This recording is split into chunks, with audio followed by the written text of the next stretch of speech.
The IRMACS Centre is proud to present the SFU Fellows of the Royal Society of Canada Seminar Series.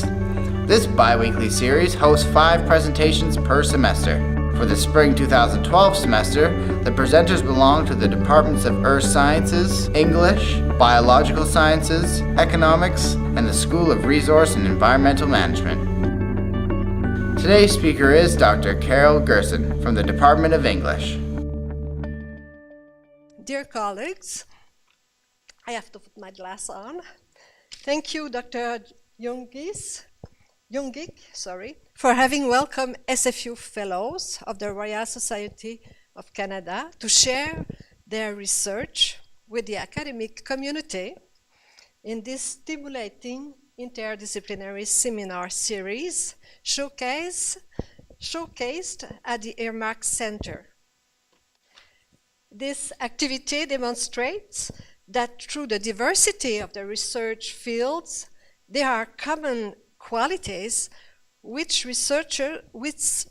tie researchers, creativity, innovation, audacity, and determination. This wonderful initiative happens at the beginning of a very special year for the Royal Society of Canada. 2012 is the 130th anniversary of the institution, created in 1882 by the 37-year-old Governor General of Canada, the Marquess of Lorne. The highlight of the celebration will be the annual general meeting in November 16 to 19 in Ottawa. Some very interesting events are planned during the weekend.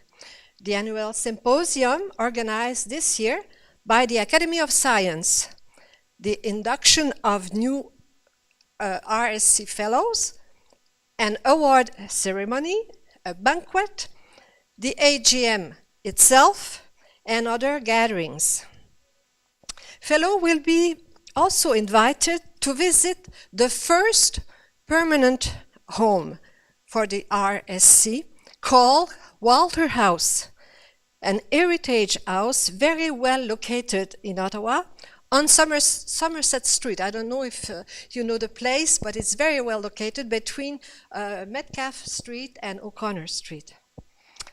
I hope that many SFU Fellows of the RSC will be present to participate in the renewal of this 130-year-old organization devoted to the culture of knowledge, the recognition and the promotion of intellectual, artistic, and scientific achievements of outstanding scholars, creators, and innovators for the benefit of Canadians. In the context of this anniversary year, please allow me to conclude with a wish. SFU has an art gallery, an unique multidisciplinary School of Arts. I saw on Hastings Street the Center of Arts.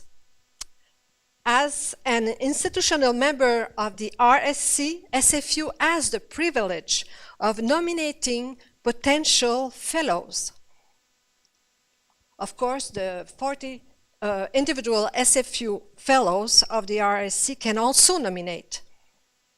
Most of the time, artists, musicians, painters, sculptors, dancers, singers, actors, writers, filmmakers, and others are not part of the academic community, but they can be nominated by RSC institutional members and individual fellow. In 2005, Specific Arts Division, we call it number 3 in the Academy of Arts and Humanities, has been created. It has a very young history. The Royal Society of Canada needs more new fellows from the artistic field. I would like to see more outstanding artists being nominated in 2012. I wish to hear from SFU, nous sommes prêts to make it happen. Thank you very much, and we'll listen to Carol. Thank you. Next, I would like to invite Professor Betty Schoenberg to introduce our today's speaker.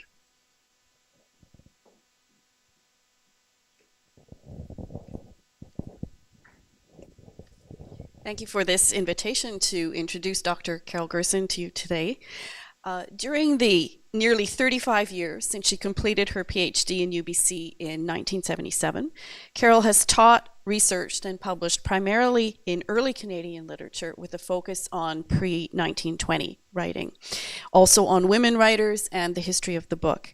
These three themes unite her latest book, Canadian Women in Print, 1750 to 1918, which was published in 2010. This book won the Gabriel Roy Prize for Canadian Criticism, given annually by the Association of Canadian and Quebec Literatures. With consistent SSHRC support, she has maintained a busy research and publication schedule that has occasionally involved substantial team effort, most notably with the $2.3 million award-winning project on the history of the book in Canada, funded by SSHRC and MCRI. Her substantial publication list includes some 10 books, more than 70 book chapters and journal articles, and many book reviews, entries in reference books, and newsletter contributions.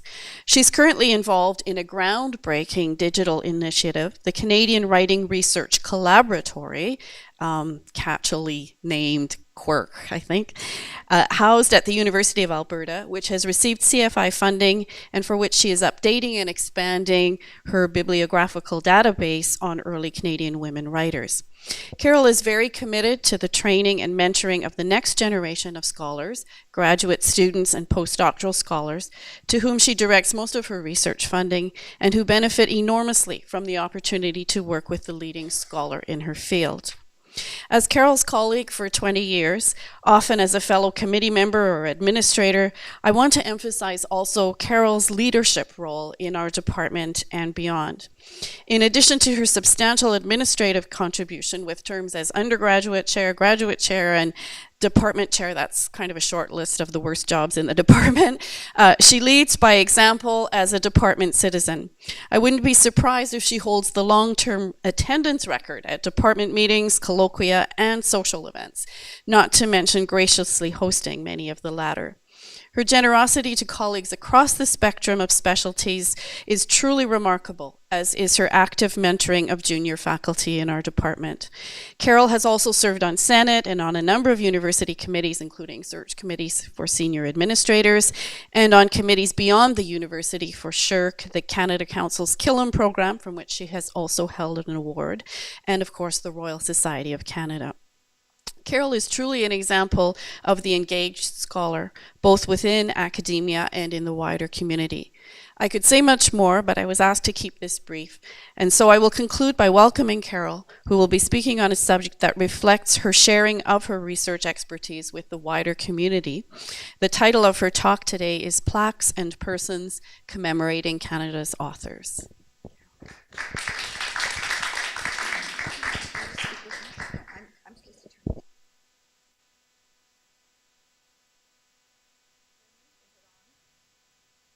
The mic in the right place. Okay, thank you.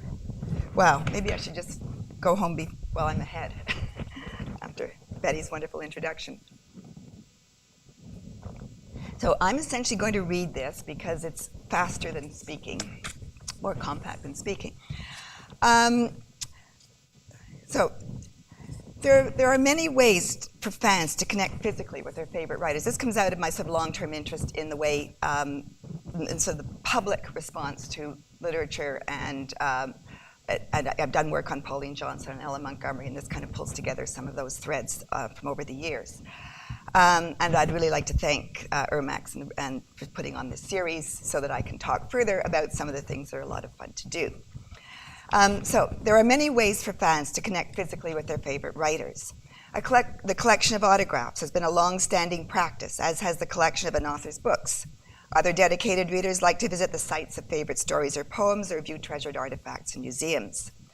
Fandom merges with higher levels of significance when governments participate in cultural recognition, by designating writers' homes as historic sites, or by formally commemorating authors' achievements with the unveiling of official plaques. Few objects can have a stronger material presence than an historic plaque, a solid black brass rectangle, you'll see a few of these, fixed to a building or a sturdy stone cairn whose words and images will endure through time and weather in a meeting of national and cultural interests that transforms undifferentiated landscapes into places with specific stories to tell. Such recognition of writers varies notably from one country to another, signaling the importance granted to literature and its creators in shaping a nation's self-image. The construction of an historically based national literary identity takes different forms, from the expectation that every citizen will be familiar with a canonical text, such as Tom Sawyer or Hamlet, to the sanctification of a writer's personal existence and its associated materiality, from birthplaces to grave sites. In Ireland, for example, a good portion of the tourist industry focuses on the country's literary heritage, directing visitors to the Writers' Museum in Dublin and landmarks such as Yeats Tower in County Galway and Joyce's Martello Tower in Sandy Cove. They seem to like towers. England's long tradition of literary tourism has produced many published guides to the London of Dickens and of Sherlock Holmes, to Hardy's Wessex, to Bronte Country, and I especially like a guidebook I found from 1943, A Literary Journey Through Wartime Britain, with photos of bomb damage to many hallowed sites. In other countries, things are more institutionalized. In Spain and France, literary tourism is now supported by federal ministries of culture. The website for Spain links 50 writers' houses, while France's Fédération des Maisons d'écrivains et des Patrimoines littéraires includes 347 literary museums, last time I looked, and offers tour itineraries and school programs. In the US, there are national guidebooks as well as localized guides to literary sites in the Midwest, Boston, and New York. And there's one from New York Literary Sites dated 1903. Evidence of the rise in academic interest includes a recent call for contributions to an anthology on American literary tourism. The topic moved into the realm of parody when Marianne Levine's Reverential Guide to Writers' Homes in New England, this was first published in 1984, inspired a brilliantly titled but otherwise disappointing novel called An Arsonist's Guide to Writers' Homes in New England. It's by Brock Clark, and this was followed by a study that came out last year by Anne Trubeck called A Skeptic's Guide to Writers' Houses. So where does Canada fit into all this commemoration? In 1908, there was an article on Canadian literary homes, but little followed that I found until the 1980s, when there was a rise of literary nationalism. We got John Robert Colombo's Canadian Literary Landmarks, the Oxford Illustrated Guide to Canada by the Moritzes, and more specific literary guides to Vancouver, Toronto, Montreal, and Winnipeg. In 1998, Denise Pérouse published Pays littéraire du Québec. All these volumes combine actual and fictional geographies, identifying both the places where writers lived and the settings of their writings. Literary interests turned more literal in the recent campaigns to preserve Al Purdy's house in Ameliasburg, Ontario, and Joy Kagawa's house, childhood home here in Vancouver, which is being turned into a writer's retreat. But these efforts seem to be relatively rare blips in an otherwise subdued cultural nationalism, which pays substantial attention to writers when they're alive, but with the exception of popular figures like Ella Montgomery, does surprisingly little to remember them in a material fashion once they're gone. So the noted American poet Henry Wadsworth Longfellow offers an opportunity to differentiate between what David Bentley terms the literary sight piece, which is the literary evocation of a specific landscape in the fashion of the great English Romantic poets, and current literary tourism, which is less about the writer's work than about the celebrity of the author. Longfellow's popular long narrative poem, Evangeline, from 1847, is a grand literary sight piece in the Romantic tradition, whose influence in constructing a cultural identity for Nova Scotia led to, quote, the wholesale reorganization of an actual landscape in order to make it conform to a best-selling historical romance, in the words of historians Ian Mackay and Robin Bates. The story of Evangeline has to do with a pair of lovers who are separated during the expulsion, and she spends her whole life Evangeline spends her whole life looking for her Gabrielle, and they're finally united at the end, and very tearfully. It's very, very sentimental. But Longfellow himself had no direct connection with Nova Scotia. He never set foot in the place. He heard the story that generated the poem from a visitor or from Nathaniel Hawthorne, the different stories about the origin. And as an historical figure, Longfellow is commemorated in 2 American sites which have their own layers of significance.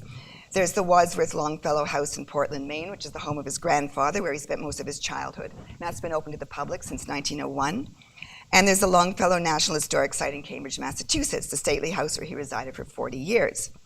In Nova Scotia, there is no such material foundation for Longfellow's sanctification. Yet, since the late 19th century, courtesy of Longfellow, the province's tourism has benefited from its fabricated identity as the land of Evangeline. But the commemoration of a fictional heroine at the real locale of Grand Pre National Historic Site, where the Acadians lived before they were kicked out, there's an awful lot of archaeological work going on there. The conflict between the fictional Evangeline and the real history of the Acadians has generated a lot of controversy, as you can imagine. And the most recent analysis of this is in Ian MacKay and Robin Bates' book that I just quoted from, titled In the Province of History, The Making of the Public Past in Nova Scotia.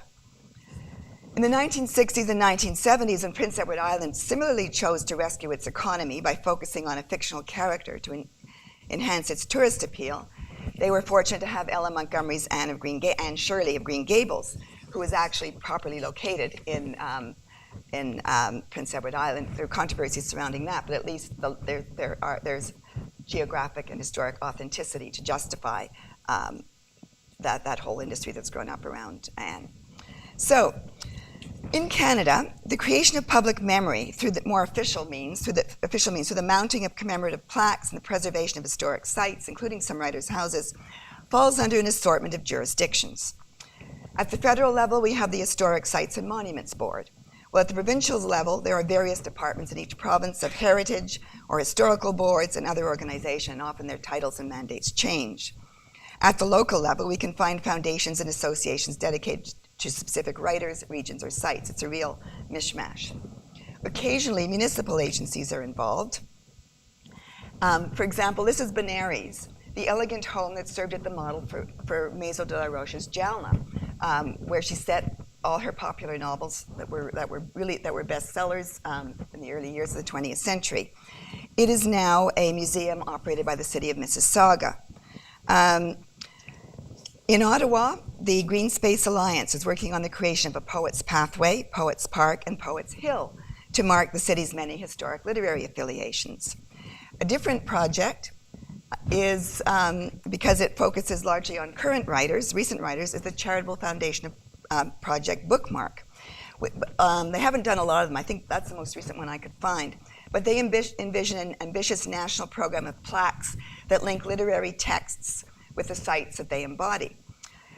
It's impossible to track all of these down, although the web makes it easier to try.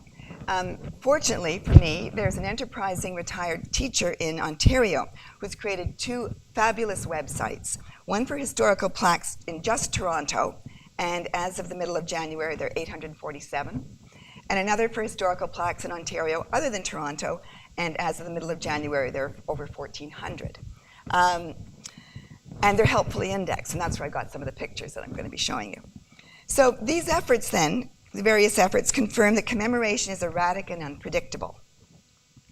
For example, the long and wide-ranging career of poet Charles Mair, whose name is preserved in the town of Mair, Saskatchewan, has been recognized only with a federal plaque in the post office of his birthplace of Lanark, Ontario, and an Ontario plaque remembering the Canada First movement, which he helped to found in 1868.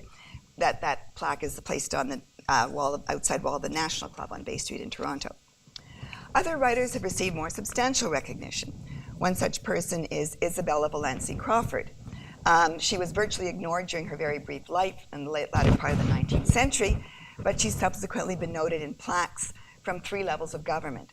This one was mounted by the Toronto Historical Board in a park they named after her, which is near the house where she died in downtown Toronto. The address where she died is 57 John Street, but whatever was there was demolished long ago. The CBC is now on that site, and the park is it's on Front Street, not very far away. For Crawford, there's also an undated earlier plaque in the town of Paisley, which is one of the places where she lived as a child, and that's from the provincial Archaeological and Historic Sites Board. And in Peterborough, another place where she lived, there's a 1983 plaque from the Federal Historic Sites and Monuments Board, following her designation as an historically important person in 1947. Each of these plaques does different cultural work, highlighting Crawford's association with the locale in which it appears. For example, the plaque in Peterborough does not mention anything about Paisley, and the Toronto plaque offers the most information about her writing. What's interesting is if you go to Isabella Valenci Crawford, there's another plaque, and I wish I had a photo of it. I'm going to try to get one. And what it says is, this public park is made available to the residents of the City of Toronto by the Royal Bank of Canada, October 19th, 1987. Given the terrible poverty that Crawford endured, it is ironic that her commemorative park owes its existence to the corporate generosity of the bank whose headquarters rise up along its western border. And I have no documentation, but I surmise that, in fact, when the Royal Bank of Canada moved its headquarters from Montreal to Toronto in the late 1970s and built these massive towers, it was probably required to provide some green space, and that's probably why they got involved in making this park possible. Similar claims to cultural capital unite the three plaques, again from three different levels of government, that identify the Ontario residences of Ella Montgomery. This is apart from all the PEI stuff. Author of Anne of Green Gables, who left PEI. She moved to Ontario after she married a Presbyterian minister who lived in several different towns in central Ontario.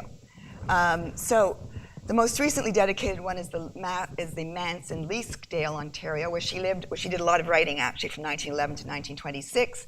And there are plaques from both the provincial Historic Sites and Monuments Board as well as the Federal Historic Sites and Monuments Board. And Leaskdale Manse was designated a National Historic Site in 1996, and it got a plaque in 2008. Her last home at 210 Riverside Drive in Toronto is currently a private residence, but there's actually a plaque from the Toronto Historic Board in nearby Parquet. I don't think the people in the house want tourists coming up and taking pictures, but this site is commemorated if you know where to go for the little park.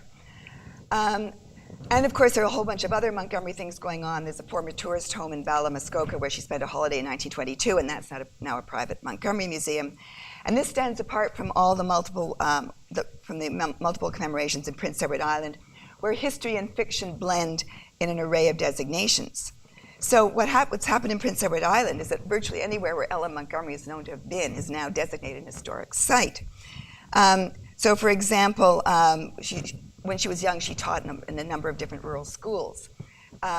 Biddeford Parsonage, the parsonage in the town of Biddeford, where she boarded in 1894 to 1895, is now a museum with a reconstructed Maud's room. And the school where she taught in Lower Bedeck in 1896-97 has been restored as a typical one-room schoolhouse, now officially named the Lucy Maud Montgomery Lower Bedeck School. And of course, far more problematic is the canonization of the fictional Anne Shirley at Green Gables National Park in Cavendish, and there's a ton of literature about that. And then there are a lot of private sites because some of the places that are supposed to be sites for her stories are in private hands. So all the writers I've mentioned have been recognized by the Historic Sites and Monuments Board of Canada, the HSMBC, whose official mandate is to designate, quote, national historic persons defined as, quote, people who have made an outstanding and lasting contribution to Canadian history. What I'd like to do now is consider further the writers who've been actually included in this sort of magisterial designation and the patterns of recognition that bring some authors into our national narrative and omit others. This project was inspired in part by my own participation in the process, and I'll get to that a little later. While one can easily get lost in the maze of provincial, local, and private recognitions of writers and their associated homes, birthplaces, teaching places, residences, places where they ate dinner, and other sites, the HSMBC, which is administered through Parks Canada, is relatively easy to navigate via Parks Canada's various websites, and actually is a Wikipedia site that's fabulous. I don't know who maintains it, but you can sort things. It's much better than the Parks Canada site, and the updating is better than the Parks Canada site too. So, the Historic Sites and Monuments Board of Canada, HSMBC, was created in 1919 to advise the National Parks Branch and the Minister of the Interior on, quote, the selection, commemoration, and preservation of national historic sites. It was closely associated with the Canadian Historical Association, it still is. And the board's first members were mostly historians interested in Canada's military and fur trade past. or they were advocates of specific causes, such as recognition of the Loyalists.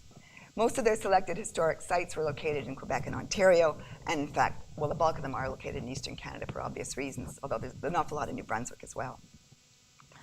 Limited racial and political ideologies prevailed, as board members rejected proposals to commemorate sites important to the history of Blacks, Jews, Mennonites, and Ukrainians. This was in the past. In 1937, the board added a program of secondary plaques, aimed in part at redressing regional and thematic imbalances by including political figures and the arts and letters. In the words of historian C.J. Taylor, author of the only full-length study of the HSMBC, quote, "Anyone of sufficient fame would be considered to be worthy of a secondary tablet, including provincial premiers, poets, painters, and popular novelists." The administration of National Historic Sites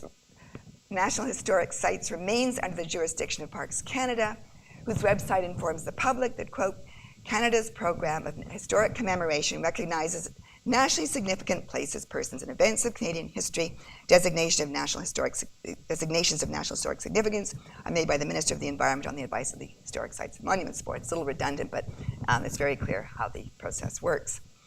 So the first writer to be recognized was poet Archibald Lampman, who was declared a nationally significant poet in 1920, and that's his cairn there. I want to get a better picture of it.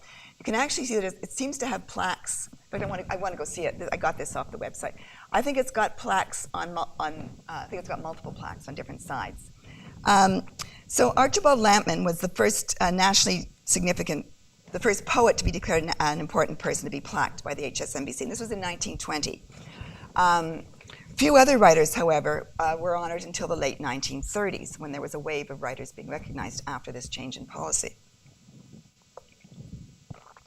Those canonized between 1936 and 1939 were all men, of course, many of whom were well known for their professional activities as historians, journalists, or educators. As this isn't an audience of specialists in early Canadian literature, I won't bore you by reciting all the names, but there were at least a dozen English writers and 4 French writers, or men who were known for their writing as well as for their other features of their public life. This wave of cultural interest in the 1930s also brought forward the first culturally active woman deemed to be of national historic significance. And this was singer Emma Albani. She was designated in 1937, and she was only the second woman in the entire list of nationally significant people. The first was Madeleine de Verchères, who was recognized in 1923, and there's a whole cult around Madeleine de Verchères. The next wave of writers occurred from the mid-40s to 1951, and this included the 1943 designation of Ella Montgomery, who was the first female writer to be recognized. A few names from this era might be familiar to some of you. Poet Bliss Carman, Pauline Johnson, who's actually buried in Stanley Park, William Kirby, author of The Golden Dog, Stephen Leacock, humorist, John McCrae, author of In Flanders Field, the poem everybody recites around the world without knowing it's Canadian, Marshall Saunders, author of Beautiful Joe, novel about an abused dog, and poet Isabella Valenci Crawford, whom I talked about earlier. The addition of these names during the 1940s wasn't accidental. It coincided with the interest in fostering Canadian culture that underpinned the Royal Commission on National Development in the Arts, Letters, and Sciences, known as the Massey Commission. So there was a definite coincidence here. Because during the 1950s and 1960s, writers all but vanished from the list of new designations until the cultural nationalism of the mid-1970s initiated a fresh phase that included a number of familiar names: writers Émile Nelligan, Aubert de Gaspé, poet E.J. Pratt, Susanna Moody, Catherine Partrail, Goldwyn Smith. I'm naming him because he's got a nice shot there of his plaque. Margaret Dooley and Maison de la Roche. His plaque is here. It's on the grounds of the Grange. Those of you who know Toronto know that his residence is now part of the Art Gallery of Ontario. It's a very nicely preserved, stately historical site. Needless to say, he didn't lack money to live in a place like that, unlike poor Isabella Valenci Crawford. So some writers' plaques, like Goldwyn Smith's, have been placed on the grounds of former residences. Others, where the residences don't exist, or for whatever reasons, others are placed in schools, churches, libraries, parks, and post offices, federal property. I guess that's why post offices, because at least they were federal property. I have no idea who owns post offices now. A rare multiple plaque at the University of New Brunswick is titled Poets' Corner. It honors three poets, from three nationally historic people who were poets, known as poets, who were students together at the University of New Brunswick in the early 1860s.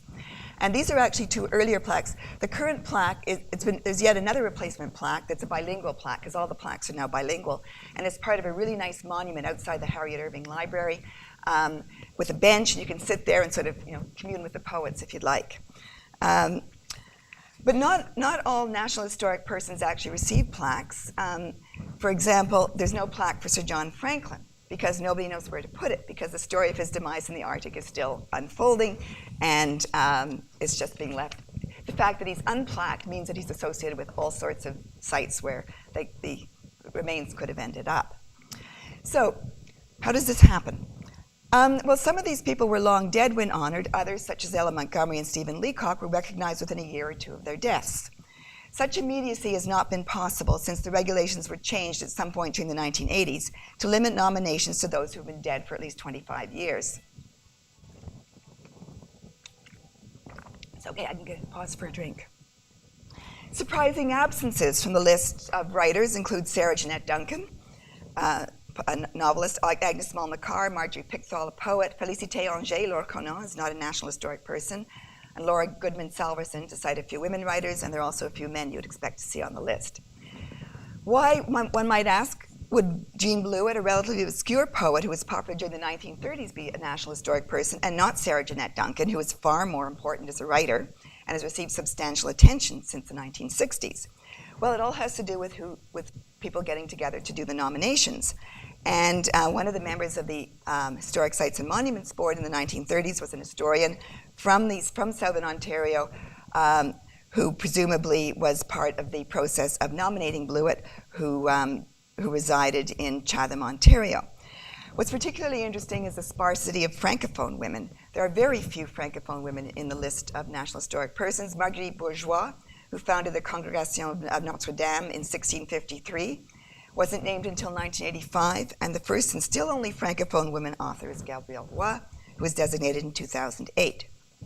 So there are now close to 650 persons of National Historic significance on the Parks Canada website, about 100 of whom can be described as writers. A number are not designated specifically for their literary activity. For example, Nellie McClung. Her citation describes her as a politician, a feminist, a social activist, and the first female board member of the CBC. She also wrote a whole bunch of novels, so I consider her a writer for the purposes of this study. The same can be said of several others. Jessie Archibald and E. Cora Hind also make the list for their work for women's rights rather than for their writing. Even when such women are added to the list of authors, they barely raise the proportion of female names of writers to 20%. Perhaps not surprising in view of the paucity of women on the board. Some ethno-cultural imbalances in the representation of Canada's cultural history began to receive correction with the addition of Icelandic-Canadian poet Stephen G. Stephenson in 1946, of many Aboriginal cultural and historic figures since the 1970s. Early Black writers were recognized with Mary Ann Shadd in 1994 and Mary and Henry Bibb in 2002. A.M. Klein was the first Jewish writer to be recognized in 2007. But the list of approved literary and cultural figures still favors men who are white, Christian, Anglophone or Francophone, and based in Eastern Canada. Thus, the list exemplifies the board's historic representation of an elite that has privileged its own storyline, in the words of historian Veronica Strongbow, who has served on the board. And I know her quite well, and she's told me some of the stories of what goes on that can't be repeated in public, but it's a struggle to adjust, to change the paradigm. In fact, my own recent experience, which I am going to talk about, shows how the conservative evaluation criteria remain firmly in place. So I first became involved with the board in 2006 when I was consulted about the nomination of Mary Ann Sadleir, whose lengthy and prolific career as a Catholic novelist during the 19th century finally earned her recognition as a National Historic Person in 2008. 2 years later, I was asked to review the wording on her plaque, which is to be placed in Old Montreal, the site once occupied by the Sadleir Publishing Company. I don't know when and where they're going to do it. I haven't heard. I'd like to know, actually. I'd like to go see it. More direct participation ensued when I attended a women's history workshop in Vancouver, in February 2008. This was organized by UBC historian Jean Barman, wonderful person, and sponsored by Parks Canada. The purpose of this workshop, which included a lot of people in the vicinity, although and flew some people in from Alberta and Saskatchewan, Manitoba, mostly historians. I think I was the only literary person there. But the purpose was to generate more stronger female presence among the names recognized by the HSMBC, particularly from the West. So I had no trouble thinking of people I thought were worthy of designation. I actually nominated 5 Western women writers. Some of them was quite easy because they were already, there's a lot of material I could just collect and submit and say, hey, look, this person is worthy of recognition. These were Marie José, who's a labor poet, Vancouver writer Isabel Ecclestone Mackay. She wrote fiction and poetry and plays, and she was very prominent here in the 1920s. Florence Randall Livesey, the author of poet Dorothy Livesey. Florence was also a writer. Travel writer Agnes Deans Cameron, who wrote one of the first very important travel books about the North, and novelist Ethel Wilson. In the end, only Ethel Wilson was deemed to, quote, meet the benchmark set by other literary figures recognized for their national historic significance, such as L.M. Montgomery. That's a quotation from the minutes of the board. Given Wilson's sophisticated literary taste, I can't help wondering what she would think of this comparison to Ella Montgomery, whom she probably disdained completely as a popular writer. She's probably rolling in her grave right now as we speak. In any case, the recommended site for her plaque is the Kensington Place apartment building, 1386 Nicola, where the Wilsons lived in a third-floor apartment from 1943 to 1965, and that's when Ethel wrote most of her books. And there are already historic plaques on this building. It's from Vancouver Heritage plaques in the city of Vancouver. If you look up this, I got off a real estate site, and I think it's about $1 million a square foot right now. It's been restored to quite an amazing building. It was pretty nice when the Wilsons lived there too. They weren't short of money. Her husband was a doctor. So there are 2 stages to the board's reviewing process, both which involve the very hardworking and dedicated historians who work for Parks Canada. One of the wonderful things about having a PhD in history is you can work as an historian for Parks Canada and museums and continue to do research, things that you can't do with a PhD in English as easily. But it's one of the things I've learned when I was in the process of doing this research. All nominees, and nominations can come from anyone in the pub, anywhere. Anybody can submit a nomination. All nominees receive a preliminary screening by historians at Parks Canada, and those deemed potential candidates for the designation of National Historic Person then proceed to a more detailed investigation, written up in a report that is presented at the meeting of the board. The board, I think, meets approximately annually. So as nominator, I received signed copies of the board's full reports on the 3 names recommended for serious consideration, Florence Randall Livesey, Agnes Deans Cameron, and Ethel Wilson, as well as the anonymously the unsigned written screening reports rejecting my other 2 nominees. It's interesting that the ones, the positive ones are signed by the historians, and ones that reject your candidates are unsigned. You never know who writes them.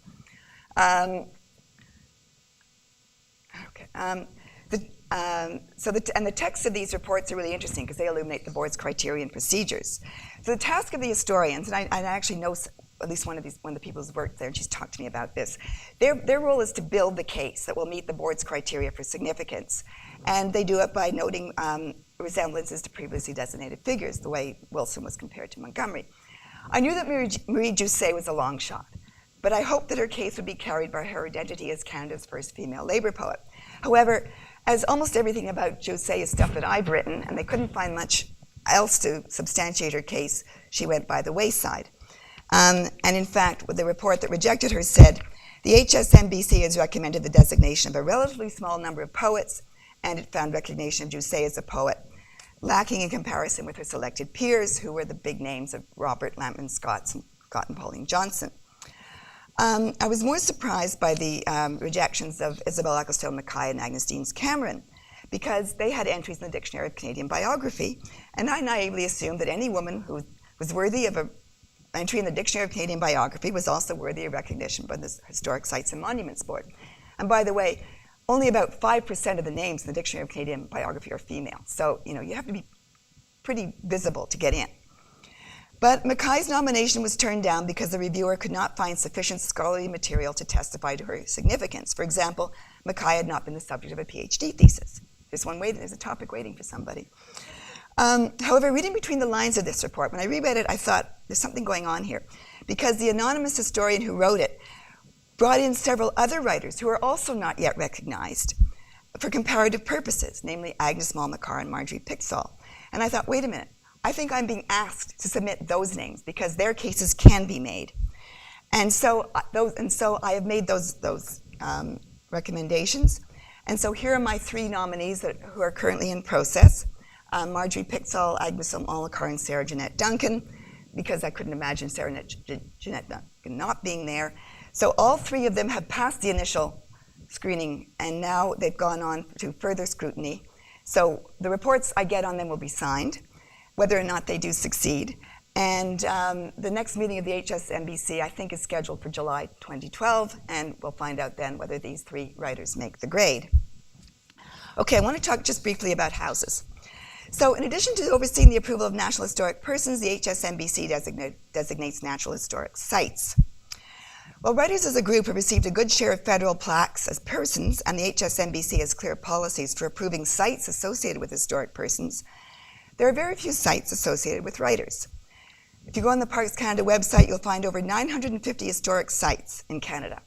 167 of these are administered directly by Parks Canada, and the remainder are managed or owned by other levels of government or by private entities. Yet only 8 National Historic Sites are associated with writers, 5 with women. These 5 are Chiefswood, the Ontario birthplace of Pauline Johnson, Emily Carr House in Victoria, where she was born, Maison Gabriel-Roy in St. Boniface, and the 2 for Ella Montgomery, Leasedale Manse that I showed you earlier, and the generalized real and imaginary landscape of Ella Montgomery's Cavendish at Prince Edward Island National Park. So although male writers vastly outnumber women as nationally historic persons, the homes of few have been recognized as national historic sites. It's not a big sample, but it's still an interesting contrast. The ones that are recognized are the birthplace of John McCrae in Guelph, John McCrae, author of In Flanders Fields, the residence of Ralph Connor in Winnipeg. Ralph Connor wrote popular novels around the turn of the century, and Stephen Leacock's mansion in Orillia, Ontario. Moreover, I don't know if it's a real mansion. Karen took this photo and the next one, and she was actually there. But it's pretty. It's more than a cabin.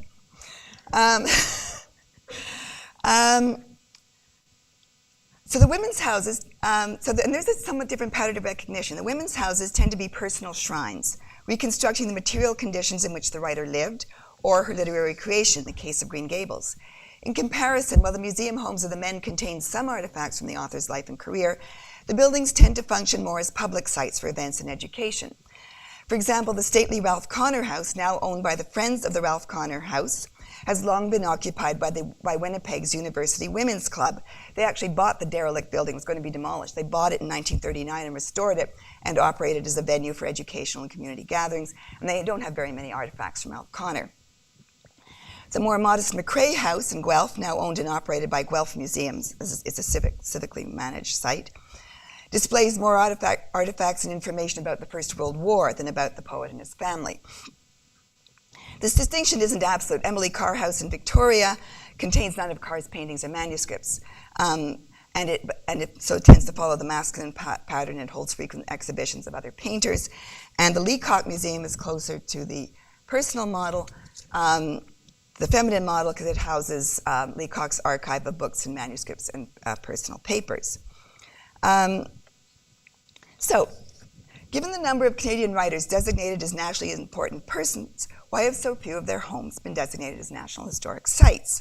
Well, first of all, many of them no longer exist. Certainly urban residences in downtown, downtown urban residences in places like Ottawa and Montreal, where there's been vast urban renewal, ended up demolishing an awful lot of residential buildings, including a lot of houses where writers grew up. But the other problem is that money and dedication are required to maintain old buildings and turn them into museums. So while a lot of extant writers' houses are identified as such on provincial and national historic registers, they've only been noted and not restored. But some writers' advocates are very active. For example, the designation of Gabrielle Roy as a National Historic Person and her birthplace in St. Boniface as a National Historic Site, which I showed you earlier, both occurred in 2008, the very year they qualified, 25 years after her death in 1983. And it's likely that a similar fate is underway for Margaret Lawrence's house who, in Neepawa, her childhood home in Neepawa. She died in 1989, and I'm sure that she's going to receive the designations as well. And there are a number of writers' homes that function as provincially supported museums without being nationally designated. There's Halliburton House in Windsor, Nova Scotia, which is provincially administered, Stephenson House in Alberta, and in Quebec there are also a few writers' houses that are cultural sites. So just to conclude, I'm going to give Robert Croach the last word. Museums, houses, and plaques inflect historical consciousness by extending a writer's material presence from the bookshelf to the landscape. Critics often cite Robert Croach's dictum about the importance of creativity in constructing Canadian self-awareness. Quote, in a sense, we haven't got an identity until somebody tells our story. The fiction makes us real. This notion, I think, also applies to those who make the fictions and to the recognition they receive in our national historic narrative. So whether prompted by scholars and bureaucrats on the boards of national agencies or by fans clamoring to visit the supposed residence of a fictional heroine, the material commemoration of Canada's writers tells important stories about how we perceive and preserve our cultural history in relation to our current notions of who and what we are. Thank you.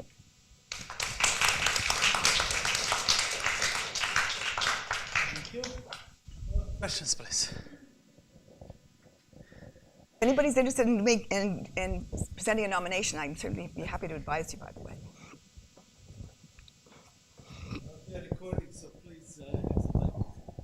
Thank you very much. That was very interesting indeed. Can you tell me more about what the Heritage Board means by national? And I'm concerned about the word national, and I'm concerned about the role of writers from Quebec in writing in French and what's being done in Quebec. I'm not sure what they mean. I think they make it up as they go along. I mean, national changes so much. And I mean, one would have to have a look at the minutes to actually see what goes on there. I think it's pretty loosely applied because, in fact, many of the writers are of much more regional significance than national significance. But what they look for is recognition in dictionaries, in scholarly venues.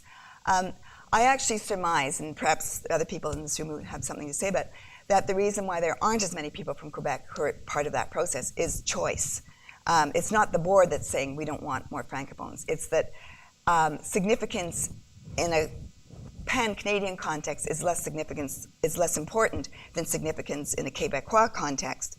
And if you poke around on the web, there are masses of historic sites and cultural things going on that are very Quebecois focused, supported by the provincial government.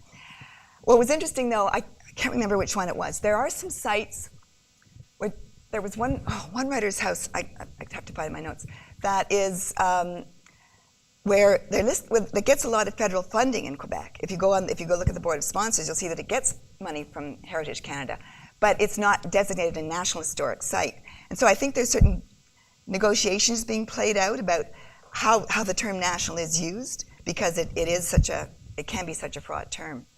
So I don't think there's any discrimination at that level from the board. I think partly because their historic consciousness was largely shaped by the history of New France, and among the earlier designated figures are many historical men from New France. The women have just generally had a rougher time because that's the fate of women in historical narrative. Does that answer your question, or assuage your concern?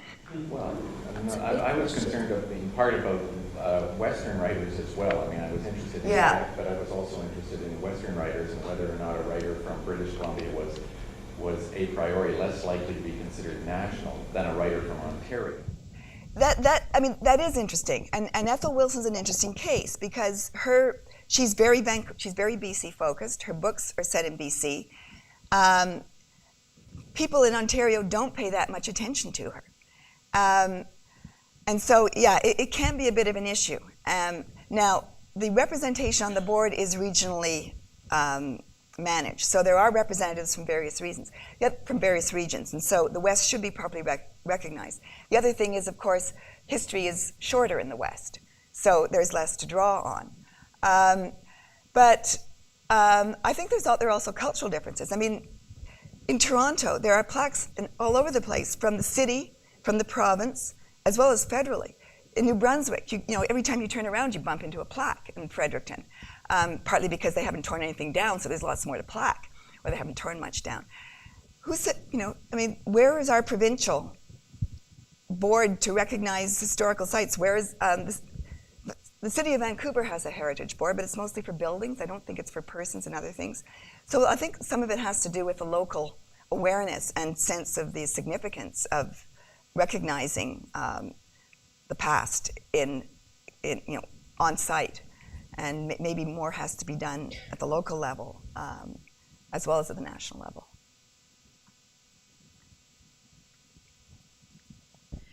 I'm wondering, Carol, but presumably all the minutes and records of this group are available for yeah, I think they are. I haven't gone there. No, I know it would be a huge project, but what a fascinating project it would be to see over time how these criteria. And in fact, there's the book by C.J. Taylor, but he's focusing more on sort of the management side of things, and he's not looking at the cultural figures. The cultural figures tend to be sort of on the sideline. Yes, no, I know that if I'm to do a lot more with this, I've got to book some time to plow through archives in Ottawa, and so that's where stories are told. But of course, official minutes and actual conversations can be very divergent, and so the times when I've actually been, you know, when I've talked to people who've been on the board recently, I mean, they've told me stories about conflicts.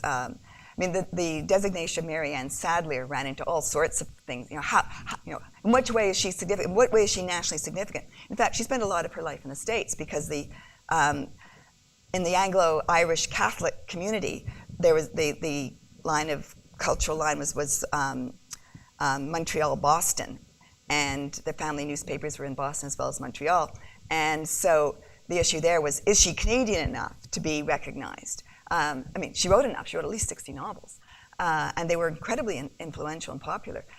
So there's an awful lot to be negotiated. It'd be really interesting to be a fly on the wall in some of those conversations. But yes, there's more archival work to be done, and I've been avoiding the dirty stuff. I've been spending more time with the fun stuff. I could just ask a sort of a follow-up question, or maybe I'm just being selfish and asking a second question, but I'm wondering what you think about the 25-year rule. Like, I understand it because you want to wait some time, presumably, to decide whether somebody's reputation has lasting value. But then I'm thinking, you know, when you talk about a country with a recent history and how quickly development happens in urban contexts, like something like Joy Kagawa's house, which is, I would think, is pretty obviously going to have long-term significance, but if you have to wait until she dies and then 25 years later hope that house would still be there, I mean, that's obviously and that's why it's really interesting to putter around on the web and see how many dedicated local groups there are. You know, the campaign to preserve Joy Kagawa's house was quite visible here a few years ago. They had to raise, thank God they did it a few years ago, you know, when it was worth a little less than it's probably worth now. But they had to raise a lot of money, and it was you know, quite a visible campaign. The same thing with Al Purdy's shack, and also these are houses that are not very well built. They're fairly, you know, they're wooden structures. They're not going to last for long unless people really do preserve them. But there are local groups all over the place who've taken it upon themselves to preserve houses, and the question of what kind of designations to get. Another thing I haven't researched thoroughly, but people in the museums will know more about, is what benefits you get from what stage of designation. And so being on a provincial or national register presumably at least gives you some recognition. But I know that from talking to people in New Brunswick, which is where there are so many of these places, people are desperate because these houses are falling apart. And in order to apply for national designation, I think they have to promise to make certain you know, upgrades, and there has to be some basis to support it. The advantage for these, and because I was in some email communication with the people at Ralph Connor House and at the Mackay House, what's the name in Guelph, in Flanders Fields, McRae, thank you. And they said the advantage to them was that it did make them eligible for grants to upgrade the buildings, but they had to fulfill criteria that required a certain investment in the first place. You have to have a viable building in order to get an upgrade. If your building's about to fall apart, you know, you're not going to get bailed out. So there are a lot of people who are struggling to manage these things, and I assume that, I mean, because these things are dispersed regionally, provincially and municipally, you know, the resources are different in different places. But the dedication of specific people is quite amazing. And with the Leasdale Manse, apparently the group of women who were determined to get that home of L. Montgomery's designated National Historic Site, their efforts are legendary, because Montgomery already had a National Historic Site in Prince Edward Island, so why Ontario? And apparently their efforts were superhuman, and they actually were able to make their case. So, yeah, it takes hard work.